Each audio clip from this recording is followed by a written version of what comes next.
Aku izin share ya. Suara aku jelas kan? Jelas, jelas. Oke. Ya, langsung aku mulai aja ya.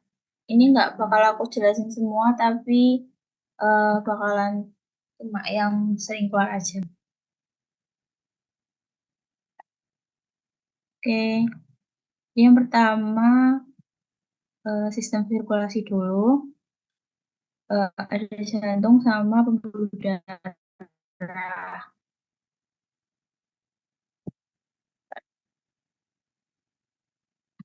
Nah, untuk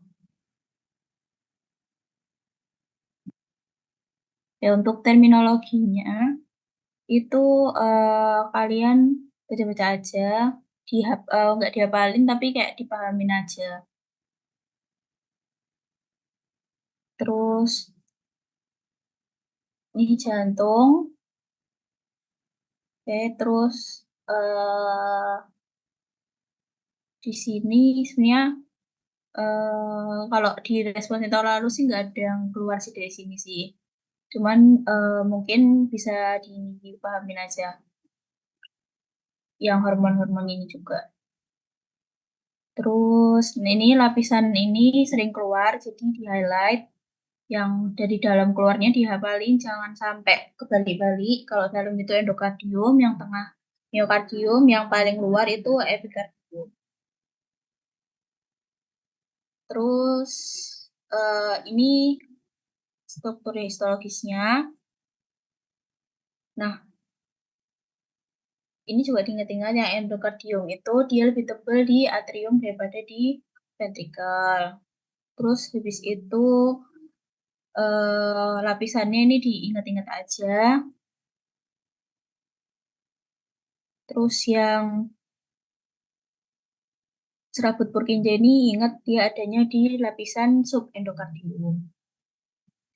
Terus nanti bakal dijelasin juga serabut Purkinje itu apa. Dia modifikasi dari sistem konduksi jantung itu uh, ciri histologisnya apa nanti dihafalin aja. Terus ini miokardium. Miokardium itu lapisan di tengahnya lapisan tengahnya jantung. Dia merupakan lapisan paling tebal. Terus kalau di ventrikel dia lebih tebal daripada di atrium. Nah, yang ventrikel kiri itu bakal lebih tebal daripada ventrikel kanan karena dia itu kan yang ventrikel kiri fungsinya untuk memompa jantung ke seluruh tubuh. Makanya dia itu butuh otot yang lebih kuat dan lebih tebal. Makanya di ventrikel kiri dia miokardiumnya paling tebal. Terus habis itu ini otot jantung. Jadi kan miokardium itu tersusunnya dari otot jantung. Nah, ini adalah ciri-ciri otot jantung ini juga dihafalin. Siapa tahu keluar. Eh, Ya dihafalin minimal banget 3 sampai 5 lah. Intinya kayak gimana, jumlahnya berapa. Terus habis itu apa namanya ada garis melintangnya. Terus kontraksinya tuh sifatnya involunter dan ritmis. Terus dia tuh punya banyak mitokondria. Terus habis itu yang ini yang khas juga ada diskus interkalatus. Kayak pokoknya dia garis gitu yang di tempat pertemuannya antara satu sel jantung dengan sel jantung lainnya. Oke, ini dipahamin aja. Pokoknya kalau yang di otot jantung itu, di miokardium itu kan isi otot jantung ya. Jadi kayak eh, strukturnya struktur otot jantung yang paling apa ya membedakan itu biasanya kalau di otot jantung itu ya ada putih-putihnya ini karena kan di otot jantung itu ada apa namanya percabangan-percabangan kan. Nah, biasanya percabangan-percabangan ini bakalan membentuk struktur kayak putih-putih ini. Nah, itu biasanya nggak ada kalau misalnya di skelet atau di otot polos. Jadi ini yang paling membedakan juga. Terus ini yang epikardium. Nah, epikardium dia ada dua lapisan di lapisan permukaan atau surface sama ada lapisan dalam atau deep layer. Terus yang lapisan permukaan dia dilapisi sama sel mesotel yang fungsinya untuk menghasilkan liquor perikardi. Fungsinya untuk pelumas. Terus ini dibaca-baca aja. Terus habis itu pembungkus jantung. Nah, pembungkus jantung ini namanya kan sorry, sorry. Nah, pembungkus jantung itu nama lainnya adalah perikardium. Nah, ini dihafalin perikardium itu ada beberapa jenis. Di sini ada dua ya, ada yang perikardium fibrosum sama serosum. Kalau yang fibrosum, sesuai namanya itu fibros. Fibros itu kan jaringan ikat padat, makanya dia tersusun dari jaringan ikat padat irreguler. Yang kalau serosum dia yang lebih dalam kayak di gambar ini. Ya kalau yang fibros di sini, dia yang seros di sini. Nah, terus habis itu eh di antara habis sorry. Nah, terus habis itu di serosum sendiri itu dia punya dua lagi lamina. Ada yang parietalis sama visceralis. Nah, terus di antaranya itu ada namanya cavum pericardium atau cavitas pericardiaca yang isinya itu adalah liquor perikardi. Terus, ya ini yang tadi aku singgung, sistem konduksi jantung. Jadi, sistem konduksi jantung itu adalah suatu modifikasi dari otot jantung. Nah, ini juga dihafalin. Modifikasinya itu apa? Jadi, modifikasinya itu ada di sini empat ya, yaitu yang pertama dia ukurannya lebih besar. Terus habis itu miofibrilnya itu lebih dikit, tapi glikogennya itu lebih banyak. Terus habis itu eh, karena tadi yang miofibrilnya dia lebih dikit, terus glikogennya banyak, makanya dia tuh nanti tercapnya lebih pucat. Bisa dilihat kalau di sini tuh dia selnya lebih pucat daripada sel otot jantung yang asli, yang nggak modifikasi. Nah, terus habis itu, nah komponen sistem konduksi jantung itu salah satunya tadi serabut Purkinje, tapi juga ada nodus SE, nodus EV, sama bundle of His. Nah, terus ini nggak keluar sih di tahun lalu yang cuman di highlight aja yang serabut Purkinje itu tadi dia ada di subendokardium.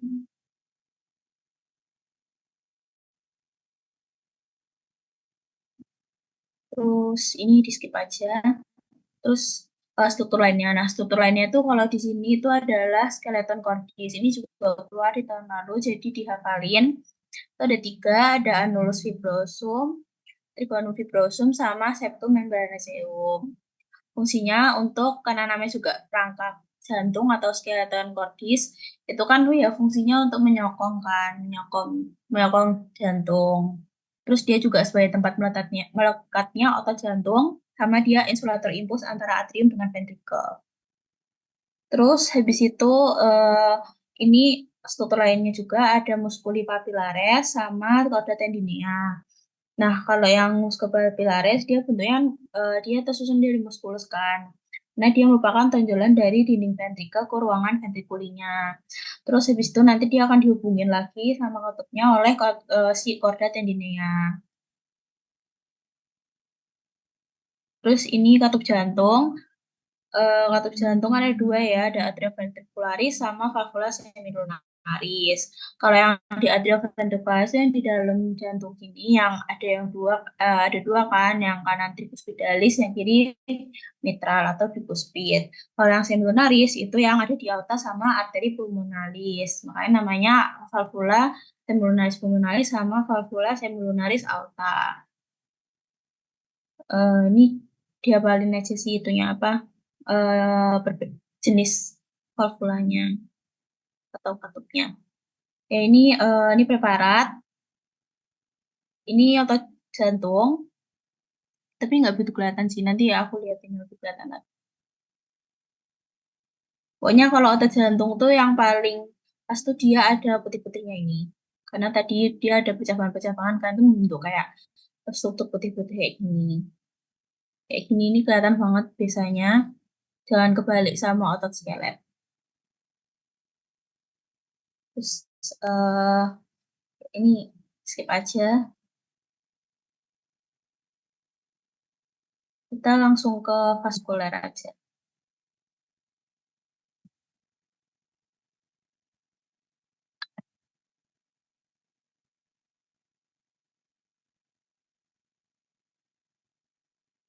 Oke, oke yang sirkulasi. Tadi kan udah yang jantung. Nah, sekarang yang eh, menyalurkan darahnya ke seluruh tubuh yaitu si pembuluh darah. Nah, pembuluh darah ini dia ada lapisannya ya, yang dia itu apa namanya homolog dengan lapisan di jantung. Kalau di vaskuler itu dium. Terus nanti yang tengah itu tunika media. Terus kalau di jantung itu miokardium. Terus yang luar itu tunika adventitia. Kalau di jantung itu epikardium. Ini juga jangan kebalik-balik ini dihafal karena sering keluar juga di responsi. Nah, terus habis itu ini adalah perbedaannya, tabel perbedaannya. Terus, nah ini ada tambahan juga yang ada lamina ini. Kalau misalnya di tunika intima itu dia punya lamina elastika interna. Kalau di tunika media yaitu punyanya lamina elastika yang eksterna. Jadi dia nanti memisahkan antara tunika media dengan adventitia. Kalau tunika intima ini nanti misahin yang endotel dengan tunika media. Terus habis itu kalau tunika intima itu fungsinya untuk difusi ke dinding pembuluh darah. Kalau tunika media ini tadi memisahkan tunika media dengan adventitia. Kalau tunika adventitia nanti dia bakalan ke stromal organ yang divaskularisasi. Nah, terus ini yang tunika intima. Ini juga dihafal-hafal isinya apa aja. Ini kalau misalnya yang di intima itu ada endotel, subendotel, sama lamina elastika interna. Nah, terus kalau yang di tunika media, sama kayak jantung tadi kan miokardium itu isinya otot-otot kan. Nah, kalau misalnya di pembuluh darah itu juga isinya otot, yaitu otot polos.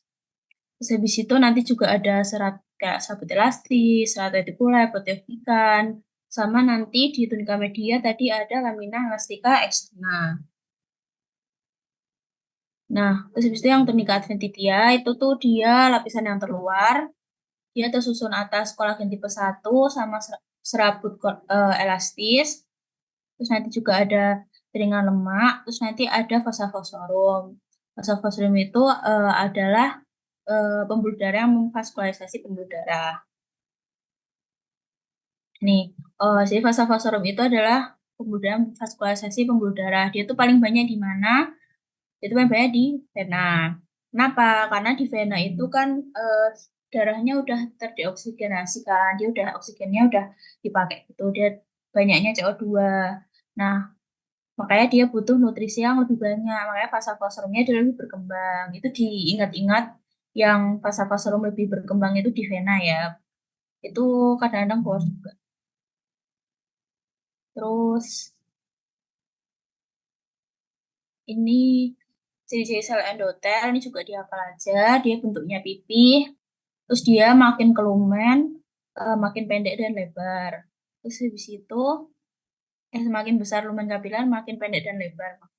Jadi endotel itu kayak apa ya, dia tuh kayak nebel di bagian intinya di tengah itu, tapi nanti makin ke samping-samping dia bakalan makin nipis gitu. Terus habis itu nanti dia dihubungkan sama tight junction sama dia ada vesicular invagination atau caveola. Terus ini enggak pernah, ini belum pernah keluar sih di responsi, jadi ini dibaca-baca aja. Terus ini trias virtual, ini sebenarnya dulu seingatku nggak pernah diajarin di histo semester ini ya. Ini lebih ke semester 4 besok, tapi karena sering ditekanin, dan ini juga cuma 3 doang kan, trias virtual, jadi hafalin aja. Siapa tahu keluar, soalnya yang di blog ini kayaknya kemarin lumayan ditekanin sama aslabnya. Terus habis itu perbedaan arteri dan vena. Nah ini untuk tabelnya, yang arteri yang vena, kalau yang ini bisa dibaca-baca lah. Kalau misalnya arteri ya dia of course medianya lebih tebal daripada vena, terus tunika adventitia lebih tipis karena di vena dia fasa fosforumnya juga lebih berkembang kan. Terus habis itu dia kalau di arteri ya ada lamina elastika interna dan eksterna, kalau di vena itu jarang. Terus ini sisanya bisa dibaca-baca aja.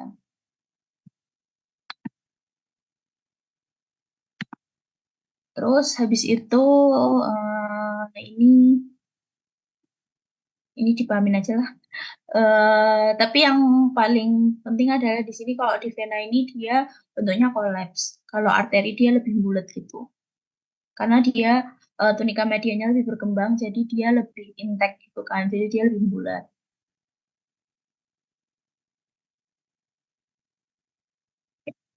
Nah ini yang tadi aku bilang kalau di vena itu dia lebih kolaps karena tunika medianya dia tipis. Tapi fossa-fossanya dia tebal. Nah kalau arteri dia tunika medianya dia tebal banget, makanya dia lebih bulat. Kayak di gambar ini dia kan tunika medianya paling apa ya paling banyak itu kan di apa namanya di arteri. Kita ke arteri. Nah arteri ini dia eh, yang lumayan di highlight ini yang tiga tipenya ya. Dia ada tiga tipe, ada arteri besar, arteri sedang, sama arteri kecil.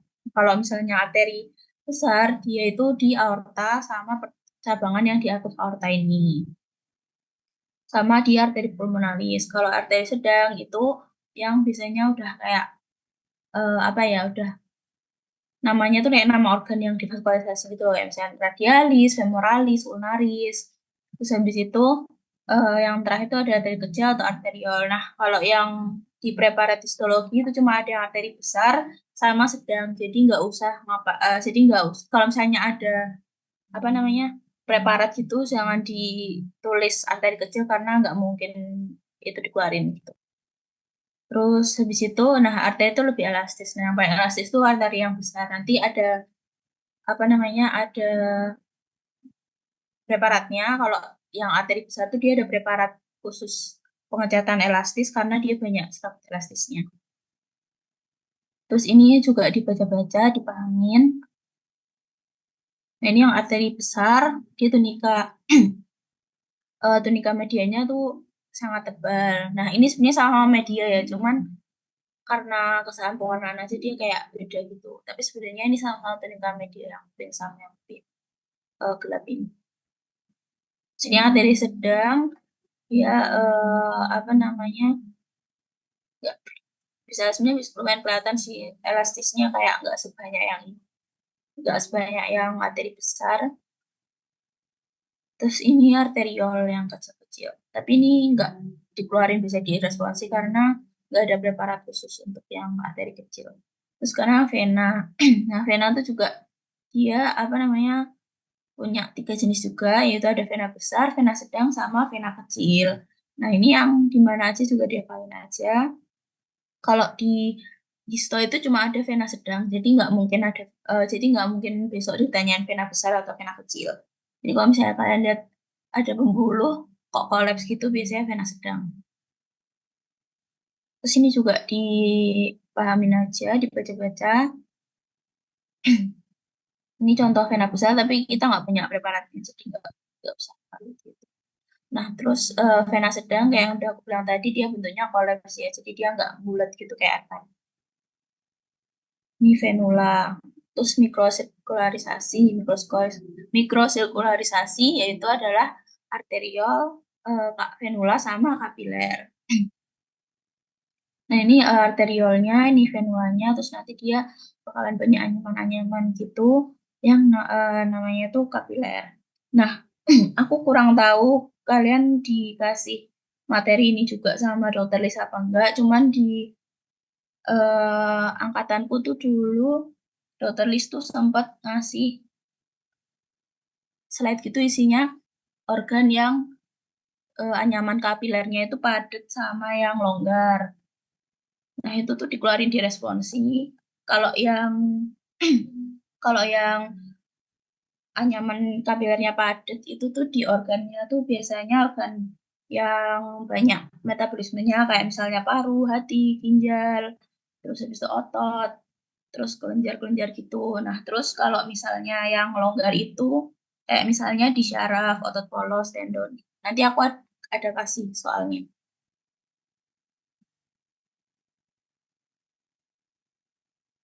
Terus ini dipahamin aja. Nah, terus ini kapiler.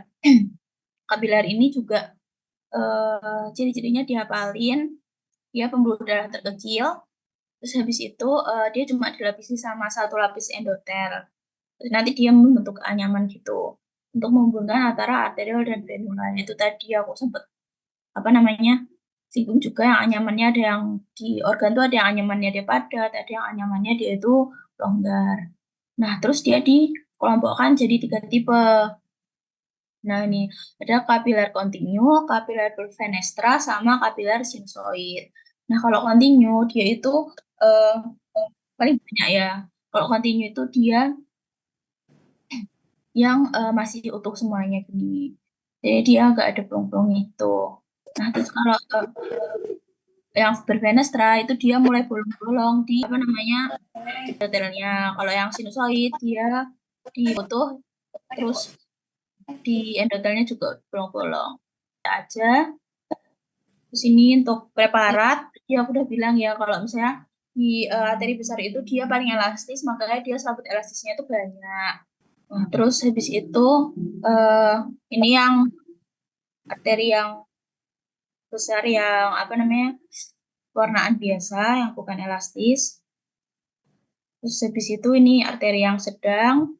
Nah, ini yang ini vena yang sedang juga. Yang ingat-ingat kalau vena sedang itu pokoknya dia bentuknya itu kolaps.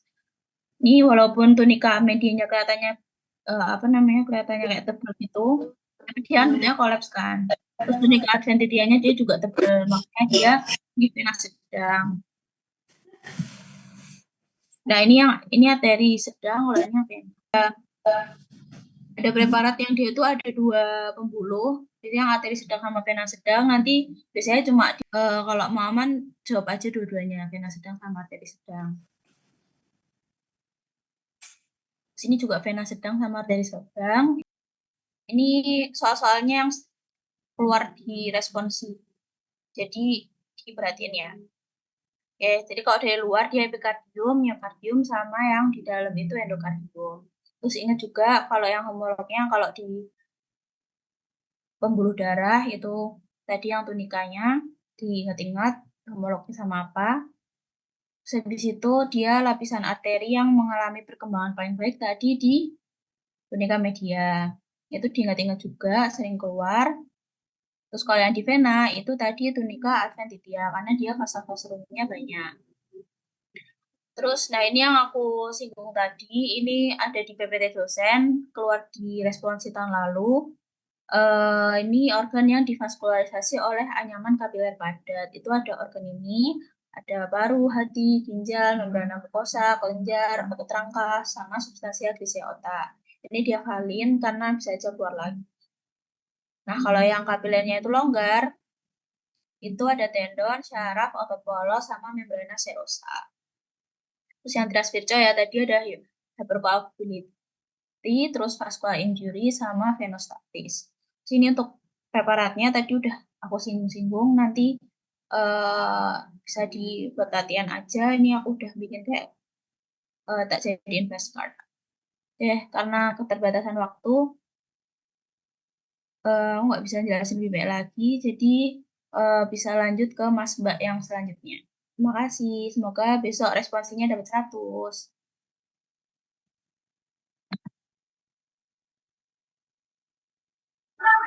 Oke, terima kasih Mbak Dina atas kesempatannya, atas pemaparannya yang luar biasa. eh Habis ini kita lanjut ke zona sistem respirasi, zona konduksi. Suaraku udah jelas kan?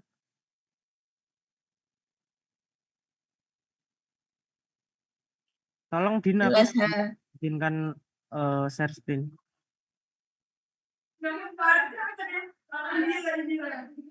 Bisa nggak, Din? Bisa kok, udah langsung nganu. Nggak bisa. Oh, bisa, bisa. Bentar, bentar. Bisa.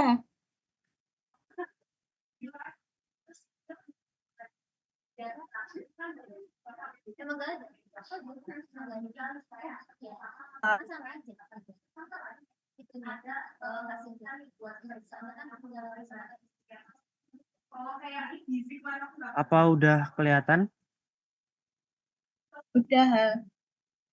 Oke teman-teman, jadi sama aja, aku bakal singkat aja, nggak terlalu banyak teorinya, karena nanti fokus kita ke preparat ya, di sistem respirasi zona konduksi. Seperti kita tahu, Kak tak jelasin di histologi ini nanti dibagi menjadi zona konduksi dan zona respirasi. Nah, secara umum ada 4 lapisan: tunika mukosa, submukosa, muscularis, sama adventitia. Nah, terus zona konduksi apa aja? Ada rongga hidung. Di rongga hidung dibagi regio respiratori sama regio olfaktorius. Kemudian ada faring, laring, di mana di laring ada epiglotis, kemudian ada trakea, lalu kemudian ada bronkus. Kita preparatnya adanya yang bronkus tertius, terus ada bronchiolus sama bronchiolus terminalis. Oke, di zona kondisi tadi sudah tak jelasin ya apa aja. Terus kemudian di sistem respirasi itu ada namanya epitel respirasi, di mana dia cirinya itu pseudokompleks kolumner, kemudian dia memiliki silia, kemudian dia ada sel goblet. Kemudian membran basalisnya itu tebal. Semakin ke distal atau semakin ke bawah, epitelnya itu makin rendah, silia dan sel gobletnya makin berkurang. Nah, rongga hidung di vestibulum nasi ada epitel squamous kompleks dan kornifikasi, kemudian ada fibre, kemudian di fossa nasalis itu ada regio respiratori sama regio olfaktorius, kemudian ada sinus paranasalis yang epitelnya epitel respirasi. Ini epitel respirasi di sinus paranasalis, kemudian ada fossa nasalis, kemudian ada konka-konkanya, kemudian satu ini vestibulum nasi atau celah atau tempat masuk di hidung. Oke, di regio olfaktorius ada epitel olfaktorius, di mana dia terdiri atas neuron olfaktorius, sel penyokong atau osis tentakuler, dan sel basal. Neuron olfaktoriusnya ini neuron bipolar neuron bipolar bersilia, tapi silianya non motil. Dia merespon pembau, kemudian menimbulkan potensial aksi di akson, kemudian bersatu di lamina propria, kemudian dia akan eh, masuk melalui foramina cribriformis osis etmoidalis ke otak dan menjadi nervus 1 atau nervus olfaktorius. Jadi sel penyokong, seperti namanya penyokong atau tentakuler, dia untuk pemeliharaan lingkungan mikronya. Sedangkan sel basal dia sifatnya sebagai sel punca untuk sel lain. Nah, untuk perbedaannya, karena tadi regio olfaktorius tadi menembus di foramina cribriformis osis etmoidalis, otomatis dia ada di konka nasalis superior. Terus dan septum nasi sepertiga atas. Sedangkan kalau regio respiratorius dia ada di konka nasalis media sama inferior. Epitelnya kalau regio respiratorius epitelnya ya epitel respirasi. Tadi ciri-cirinya adalah pseudokompleks kolumner, bersilia dan sel goblet. Dan di regio olfaktorius ada epitelnya pseudokompleks kolumner. Kemudian ada 3 macam sel yang tadi sudah dijelasin di awal, sel bipolar olfaktorius, sel tentakuler, dan sel basal. Kemudian membrana basalis, kalau tadi di epitel respirasi, membran basalisnya tebal ya. Tapi kalau di regio olfaktorius, membran basalisnya nggak jelas. Lamina proprianya ini bisa dibaca sendiri.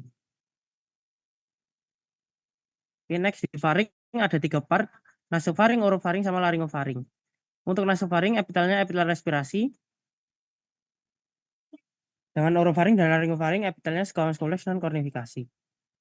Dengan di lamina proprianya ada jaringan pekat longgar hingga padat yang irregular. Ada pembuluh darah, ada kelenjar seromukos dan unsur limfoidnya. Dan laring ini dilapisi oleh epitel respirasi kecuali fases lingualis epiglotis. Dia dilapisi oleh squamous kompleks non kornifikasi. Kemudian dindingnya dia diperkuat oleh kartilago hialin dan elastis. Mana aja yang hialin, mana aja yang elastis? Yang hialin itu ada tiroid, krikoid, kartilago arytenoid inferior. Jadi tiroid, krikoid, arytenoid inferior. Kemudian kalau elastis itu ada epiglotis, cuneiformis, corniculatum, dan arytenoid yang superior. Nah, terus dua ini ya epiglotis, yang satu ini yang fascia lingualis, dia menghadap ke lingua. Dia epitelnya squamous kompleks non kornifikasi. Sedangkan yang menghadap laring, dia di proksimal dia epitelnya respirasi, sedangkan ketika di distal dia sudah menjadi squamous kompleks non kornifikasi. Dan tiganya ini ada kartilago elastis. Jadi besok kalau ada soal kayak gini, jawabannya preparat epiglotis. Tapi kalau mau menyebutkan epitelnya harus disebutkan dia di fasies mana karena beda-beda. Kemudian lanjut ke trakea. Trakea mukosanya epitel respirasi, lamina proprianya serat elastis dan lamina fibros tipis. Submukosanya seromukos, kemudian yang khas ada cartilaginous layer. Cartilago berbentuk C dan musculus trachealis di posterior. Kemudian ada tunika adventitia, jaring mengikat longgar, pembuluh darah dan syaraf. Ini ya, satu ini adalah cartilago yalinya. Dua ini adalah musculus trachealisnya di posterior. Dan ini. Next ke bronkus. Bronkus nama terminologinya juga harus diingat, ada bronkus primus atau ekstrapulmoner. Ini main bronkus karena dia belum masuk ke pulmo. Kemudian bronkus secundus atau baris intrapulmonar. Kemudian ada bronkus tertius atau interlobaris atau segmentalis. Kemudian ada bronchiolus dan bronchiolus terminalis kalau di zona konduksi. Kalau di zona respirasi nanti bronchiolus respiratorius. Nah, bronkus primer ini sebenarnya nggak ada preparatnya. Jadi mungkin bisa nice to know aja. Nah, yang ada preparatnya ini bronkus tertius atau segmental. Epitel respirasinya itu lebih rendah dan sel gobletnya lebih dikit. Di lamina propria dia lebih tipis dan ada elastinnya. Kemudian otot polosnya gimana? Otot polosnya mengelilingi lamina propria yang kontraksinya menyebabkan lumen mukosa melipat. Jadi nanti kalau ada pertanyaan, lumen mukosa dari bronkus tertius itu melipat akibat dari kontraksi otot polos yang mengelilingi lamina propria. Kemudian submukosanya ada kelenjar seromusin lebih sedikit. Adventisianya gimana? Adventisianya ada cartilago hyalin irregular dan ada MALT atau mucous associated lymphoid tissue, atau mungkin dalam kasus ini lebih cocok disebut BALT atau bronchial associated lymphoid tissue. Dan ada bronchiolus. Otot polosnya mendominasi lamina propria. Jadi perbedaannya biasanya ngelihatnya dari tebalnya dari ototnya gitu. Dibandingkan dengan bronchiolus terminalis nanti. Epitelnya kolumner bersilia. Udah beda ya. Ini epitel respirasi, perubahan di bronchiolus, epitel kolumner bersilia dan sel gobletnya sangat lebih sedikit. Ya. Submukosa sama adventisianya nggak ada kelenjar seromusinya, nggak ada cartilago hyalinya. Ngelihatnya dari otot polosnya, dia lebih tebal. Ini bronchiolus terminalis, dia ototnya lebih tipis ya. 1-2 lapis. Epitelnya juga udah makin rendah. Tadi udah kolumner bersilia, ini udah kuboid bersilia dan sel gobletnya diganti sel clara. Ya. Mau nambahin dikit aja. Sel clara itu ada nama lainnya adalah club cells atau sel pemukul. Dia sel bentuk kubah tanpa silia dan ada granul sekresi. Fungsinya apa? Fungsinya pertama adalah sekresi lipoprotein, surfaktan, dan musin dalam sel. Yang kedua, detoksifikasi dengan enzim xenobiotik P450-SER. Kemudian ada sekresi peptida antimikrobial dan sitokin yang berfungsi untuk transfer IgA ke lumen bronchiolus. Kemudian ada lisozim dan ada sitokinnya juga. Masing-masing bronchiolus terminalis ini membentuk lebih dari 2 bronchiolus respiratorius. Ya. Jadi perbedaannya mungkin besok kalau ada sel clara juga diperhatikan. Kemudian kalau ada nanti mungkin kalau respirasi ini lebih fokus ke PPT-nya dokter selamat aja. Ini ada tabel overview-nya, bisa dibaca-baca. Udah. Terus kita coba lihat-lihat dulu preparatnya ya.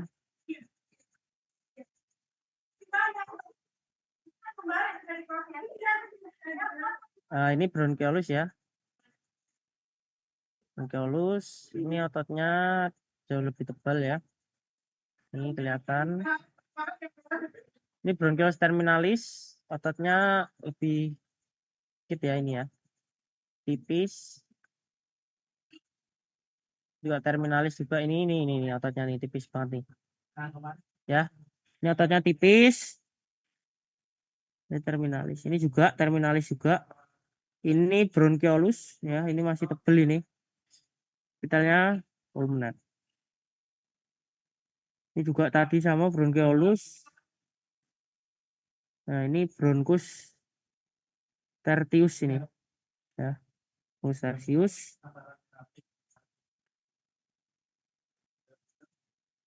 Ini primus tapi ini enggak ada preparatnya dia no. Ini juga bronchus tertius. Ini bronchus. Ada epiglotis ya. Ini yang paling khas ya gambarnya yang di lab. Taring ini paling nanti kalau keluar pun ini gambar taringnya. Oke. Bentar, trakea ya. Karena yang ini trakea ya. Ini terus ini musculus trachealisnya. Ini trakea tapi lebih fokus ke kartilagonya. Terus ini juga trakea. Jadi sebenarnya di sini udah ada clue-nya apa aja preparat yang dipunyai. Yang merah ini, yang di merah-merah ini preparat yang punya. Jadi ini yang difokuskan untuk dihafalkan gambarnya. Kalau yang lain mungkin nanti keluar teorinya. Teori-teorinya nanti mungkin akan banyak keluar jenis sel seperti mesotel itu sel apa, kan sel squamous gitu kan. Terus kalau sel Clara itu gimana fungsinya apa aja, enzim P450HCR-nya juga dihafalin ya. PPT dokter selamat ya intinya ya. Gitu. Oke, mungkin sekian dari aku. Mungkin bisa lanjut ke Mbak Bibi untuk zona respirasi. Terima kasih. Semoga responsinya nilainya bagus dan lulus semua.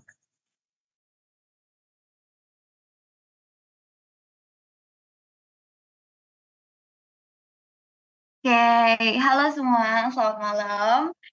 Oke, karena udah malam, jadi kita cepat aja. Jadi kita bakal bahas tentang respiratory zone. Suaraku udah kedengaran kan? Halo, Raha? Halo, tes. Iya, gimana? Aman, B. Oke, oke, oke. Oke, langsung kita mulai. Oke, jadi untuk materi ini, preparatnya tuh gampang, cuma satu, yaitu preparat pulmo. Dan dia tuh udah beda sendiri kan, jadi kayak udah gampang banget pasti tahu itu pulmo. Nah, tapi karena dia preparannya cuma satu, kemungkinan itu banyak keluar dari materi gitu. Nah, jadi nanti di sini aku bakal bantu teman-teman buat identifikasi kayak ductus alveolaris itu kayak gimana, sulcus alveolaris itu kayak gimana, kan mungkin masih banyak yang bingung ya. Jadi langsung aja. Oke, wait. Oke. Nah, dari sini nanti uh, ini adalah gambar pulmo, gambar ideal. Nah, karena tadi kan preparat kita cuma dikit, cuma satu doang. Jadi kemungkinan keluarnya gambar ideal. Karena di Anko tuh pernah keluar gambar ideal gitu, guys. Jadi ini tadi udah dijelasin sama Mas Raha, ini adalah bronchiolus terminalis. Tuh. Nah, kalau yang ini, dia itu sama kayak bronchiolus terminalis, epitelnya tuh kuboid simplex dengan cilia gitu kan. Terus dia punya otot polos gitu. Ini yang pink-pink itu otot polos. Ada pintu-pintu dari alveoli. Gitu. Jadi ini adalah bronchiolus respiratorius. Gitu. Nah terus makin ke distal yaitu ada nih yang panjang ini. Terus makin banyak bukaan-bukaan atau pintu-pintu dari alveolus dan jaraknya tuh makin deket-deket. Namanya ductus alveolaris. Gitu. Jadi sebenarnya dia tuh tersusun dari pintu-pintu alveolus gitu. Ini cirinya gitu. Kan kelihatan banget gitu. Dan yaitu jaringan penyusunnya apa? Ada disusun oleh serat-serat elastis dan kolagen gitu. Nah, terus nanti di ujungnya itu ada yang kumpulan dari alveolus alveolus kayak gini namanya sulcus alveolaris gitu. Oke. Oke, nanti mungkin teman-teman bisa coba tebak-tebakan pakai gambar ini lagi gitu. Oke, ini untuk lebih jelasnya tadi, epitel dari bronchiolus respiratorius itu kuboid selapis. Terus di sini ada ductus alveolaris yang banyak bukaan dari alveolus gitu. Oke. Terus di ductus alveolaris itu karena dia kan kayak terdiri dari alveolus, jadi dia tuh dilapisi oleh epitelnya alveolus yaitu sel alveolar squamosa gitu. Oke, tadi udah. Terus ya ingat udah nggak ada sel goblet di bronchiolus respiratorius. Oke, jadi kalau keluar gambar ini adalah gambar bronchiolus respiratoriusnya. Terus di sini kan ada kayak pintu-pintu gitu kan. Nah, terus dia memanjang karena dia tabung fibroelastis gitu. Jadi ini adalah ductus alveolarisnya. Terus waktu dia udah kayak gerombolan-gerombolan gini, kayak anggur gitu, namanya sulcus alveolaris yang terdiri dari banyak banget alveolus gitu. Oke. Terus ini juga tadi udah. Terus ini juga udah kalau sulcus alveolaris, jadi kayak antar alveolus itu dia disokong oleh serat elastin dan juga serat retikuler gitu. Fungsinya serat elastin itu biar dia itu bisa ngembang gitu. Kalau serat retikuler itu menjaga biar dia itu nggak kolaps dan juga biar dia ngembangnya tuh nggak terlalu terdisten gitu loh. Jadi intinya tuh kayak apa ya? Kayak kandang ayam gitu. Tau nggak kayak kandang ayam tuh kan dia tetap bisa apa ya? Fleksibel tapi bentuknya tuh dijaga gitu. Pokoknya gitulah fungsinya serat elastin sama retikuler. Oke, kita lanjut ke alveolus. Jadi alveolus itu kan merupakan unit fungsional dari sistem pernafasan untuk pertukaran oksigen dan karbon dioksida gitu. Dan di antara dinding dari alveolus itu terdapat namanya septum interalveolaris. Jadi dindingnya tuh namanya septum interalveolaris. Terus dia juga punya namanya porus con. Mungkin teman-teman masih bingung apa sih porus con. Jadi porus con itu kayak ruangan yang memisahkan antara alveolus. Alveolus yang menghubungkan, bukan memisahkan, menghubungkan antara alveolus. Oke, terus ini teman-teman udah pasti udah pada bisa sel utamanya apa aja, sel tambahannya apa aja, dan stromanya tersusun dari apa. Ntar bisa tebak-tebakan. Oke, terus ini ada bedanya dari fungsi sel alveolar tipe 1 dan tipe 2. Sel alveolar tipe 1 itu yang bentuknya pipih. Gitu, yang bentuknya pipih di sini ini. Ya, ini terus di sini ada intinya. Intinya tuh pipih gitu. Dan dia fungsinya sebagai barrier. Jadi dia menahan biar cairan itu nggak masuk ke dalam ruang alveolus karena kan dalamnya isinya gas ya. Gitu. Terus habis itu ada pneumosit 2 yang ini. Dimana intinya tuh lebih bulat gitu. Terus dia fungsinya sebagai stem cell, terus untuk menghasilkan surfaktan gitu. Jadi kalau misalkan pneumosit 1 itu terdestruksi, rusak gitu, maka pneumosit 2 itu bakal berproliferasi dan berdiferensiasi jadi pneumosit 1 kayak gitu. Oke. Oke. Udah ini yang pipih-pipih. Nah, ini tuh pneumosit 1, terus yang bulat-bulat gini tuh pneumosit 2. Terus di sini ada endotel. Oke, terus di sini adalah unit untuk pertukaran udara. Nanti bisa tebak apa itu 1, apa itu 2, apa itu 3 gitu kan. Yang jelas inilah membrana respiratori. Yang mana dia itu ada komponen-komponen pentingnya, yaitu terdiri dari sel pipis dari alveolus, terus ada juga sel endotel, dan ada persatuan dari lamina basalis antara kedua sel itu. Dan dia fungsinya untuk difusi gas antara udara dan alveol dan darah gitu. Oke, jadi mungkin yang waktu itu jawab pretest atau post-test ya, kayak jawabnya sawar darah udara, itu boleh, tapi lebih pas kalau kalian jawabnya tuh untuk difusi gas antara udara yang ada di alveolus dan darah gitu. Oke, lanjut terakhir ini adalah pleura. Pleura itu ada 2, ada pleura visceralis dan parietalis. Dan di antara keduanya itu dipisahkan oleh kapung pleura yang isinya cairan seros. Nah, di soal ASIP tahun lalu itu ada pertanyaan gini guys. Jadi kayak sel yang menghasilkan cairan seros itu kan sel M. Bentuknya apa gitu kan? Kayak emang ada sel M gitu kan? Nah, ternyata sel M itu adalah ini gitu. Di gambar ini, dia itu ditandai dengan M. Yang mana dia itu menunjuk mesotelium yang menghasilkan cairan siros gitu. Dan dia bentuknya adalah squamous simplex gitu. Jadi jangan bingung ya ntar kalau tiba-tiba ada sel M. Apa itu gitu.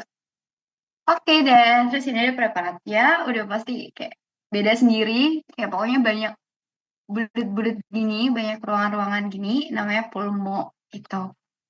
Biasanya cuma ditanya sini preparat apa, oh pulmo gitu.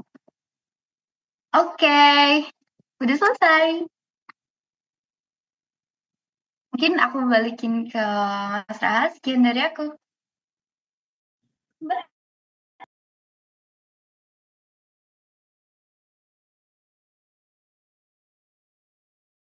Oke, terima kasih buat Dina sama Bibi. Semoga materinya berguna buat responsi kalian. Eh, makasih buat yang udah bertahan sampai malam hari ini. Mari kita berdoa dalam keadaan masing-masing. Berdoa dicukupkan.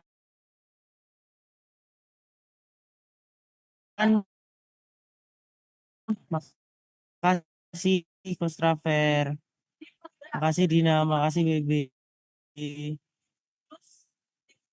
Semangat responsnya guys. Makasih, Mas.